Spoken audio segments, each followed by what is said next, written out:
Do you have a 1980 Kennedy half-dollar lying around in your coin jar, drawer, or maybe tucked away in an old wallet? If so, don't be so quick to ignore it. That ordinary-looking coin might just be more valuable than you think.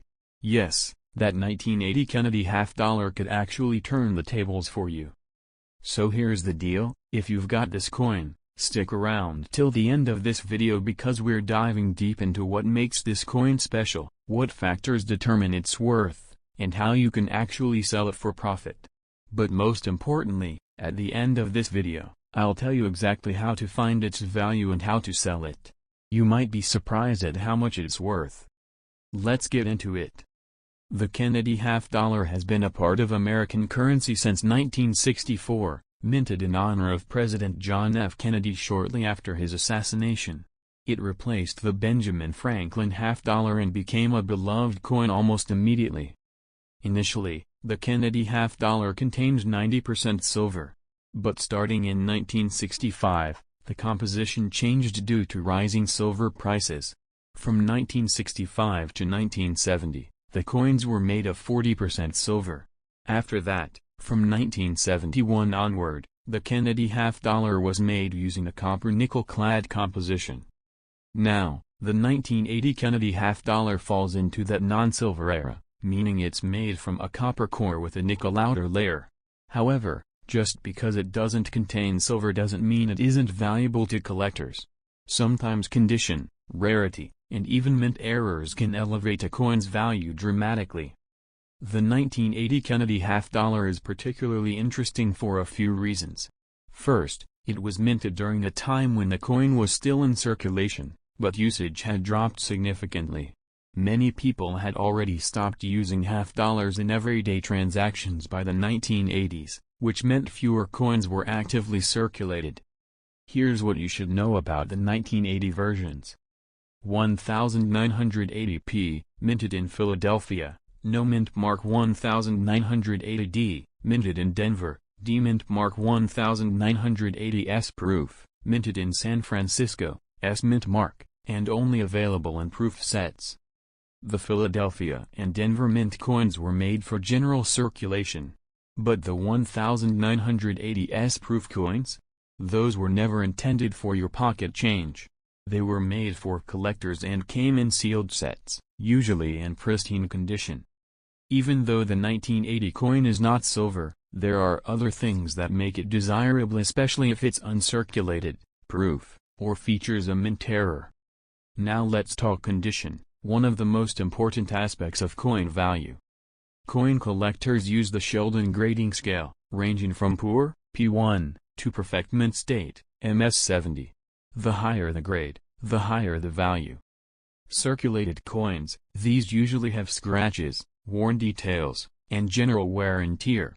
A circulated 1980 half-dollar in average condition may not sell for much above face value. Uncirculated coins, MS60 to MS65, these coins were never used in circulation and have no signs of wear. Even basic uncirculated examples can fetch more than $1.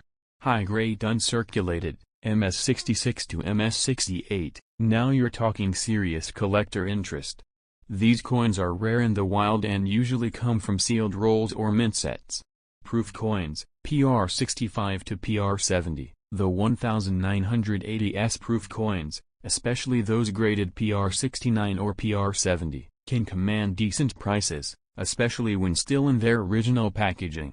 So if your coin looks shiny, has strong luster, sharp details, and no scratches, you might be holding something a lot more valuable than pocket change. Here's where things get exciting: mint errors. Sometimes, coins leave the US Mint with flaws that turn out to be collector gold. These errors are not supposed to happen, which makes them rare and highly sought after. Some errors that have been reported on 1980 Kennedy half-dollars include: off-center strikes, the design is not centered on the coin. Double dies, where parts of the design appear doubled, especially on the date or lettering. Planchet errors, where the coin was struck on a blank of the wrong metal or thickness. Clipped planchets, where a part of the coin is literally missing due to misfeeding. If you suspect you have an error coin, don't try to clean it or alter it. That could reduce its value significantly. Instead, get it checked by a professional coin grader or a reputable coin dealer. Let's talk real numbers. I checked multiple listings on eBay, and here's what people are actually paying for 1980 Kennedy half dollars. Circulated 1980p and 1980D coins, around $1 to $2. Uncirculated coins, MS63 to MS65, between $3 and $10 depending on the seller and coin condition. High-grade examples, MS66 and MS67, these can sell for $25 to $80 or more. 1980s proof coins, PR69 and PR70, between $10 and $40, sometimes higher in sealed sets. Era coins, these vary wildly. Some listings show off-center strikes selling for $100 to $300, and one double die coin listed at over $500. But here's the catch, prices change constantly. eBay values fluctuate with market interest, grading trends, and demand. That's why you should never assume your coin is worthless. Okay, so you've got a 1980 Kennedy half dollar and you think it might be valuable. How do you sell it? Here's what you could do. Local coin shops, quick and easy, but might offer less than online buyers. eBay and online auctions, more exposure, more profit, but also more competition. Facebook Marketplace, OfferUp, or collector forums, these can work if you know your audience. Coin shows and collector meetups, great for rare coins or rarer coins. But remember, before selling, you should get your coin evaluated. Know its condition. Research similar listings. Be clear about shipping and returns if selling online. Many people overlook the Kennedy half dollar because it's no longer common in pocket change. But did you know that the US Mint still produces it? It's true, though you won't find them in circulation often. Millions are minted every year, mostly for collectors and special sets. The 1980 version, however, holds a special place because it was still part of the circulating coin era. In 1980, the U.S. Mint produced over 63 million Kennedy half dollars in Philadelphia and about 33 million in Denver. While those numbers sound high, most of these coins were used in daily transactions, causing wear and reducing their condition, which is why finding high-grade examples today is harder than you think. Here's a cool fact: the Kennedy half dollar was originally intended to replace the dollar coin altogether. But its large size and declining popularity made that dream fade fast. The 1980 coin represents a moment in time where the coin still had purchasing power and public attention, unlike today where it's more of a collector's item than functional currency. The 1980s proof Kennedy half dollar stands out because it was part of a time when proof sets were really gaining collector momentum. These coins were minted with special dies and polished blanks, resulting in mirror-like finishes. If you've got one of these in its original government packaging, you're holding something much more desirable than pocket change. Coin collectors are often drawn to specific years due to nostalgia. The year 1980 was a pivotal moment in U.S. history. It was the end of the Carter administration, the beginning of the Reagan era, and a time of economic transition. This adds sentimental value to coins minted that year, especially those with pristine detail and visual appeal. Interestingly, the Kennedy half dollar has always had a strong symbolic value. It wasn't just about replacing the Franklin design, it was a tribute to a young president whose life was cut short. Many families in the 60s and 70s held on to these coins as memorial keepsakes, and even in 1980, that sentiment lingered. When talking about grading, one term you might come across is full bell lines, used more with Franklin halves, but Kennedy halves also have a detail standard, sharpness in Kennedy's hair and clear separation in lettering. The sharper the design, the higher the grade, and the greater the value. You might be wondering, what if my coin is a little scratched, but it's still shiny? Good question. Eye appeal matters a lot.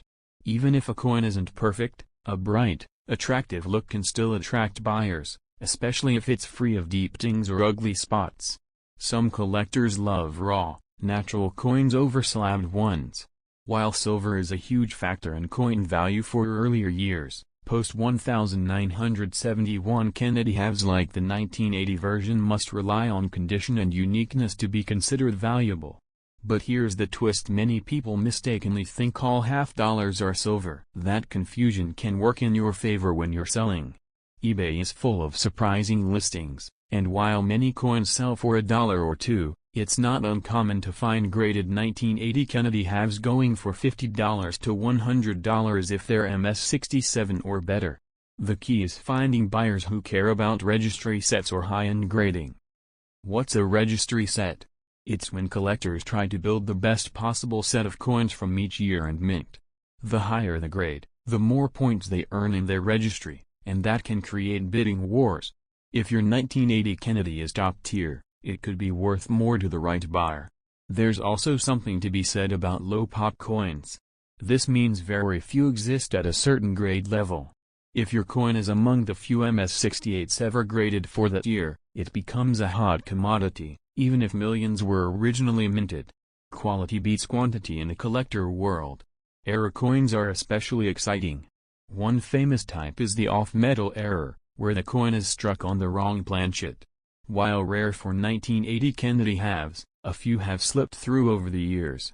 If your coin feels too light, has a strange color, or unusual edge, get it checked. Another rare find is the clashed die error, where parts of the coin's design appear faintly where they shouldn't be due to a die collision. These errors can be very subtle but are fun to hunt for and often sell well online, especially when verified. If your coin has deep luster, clean surfaces, and strong strike details, don't assume it's worthless just because it isn't silver. Serious collectors are always looking to upgrade their sets with higher grade examples of regular issue coins.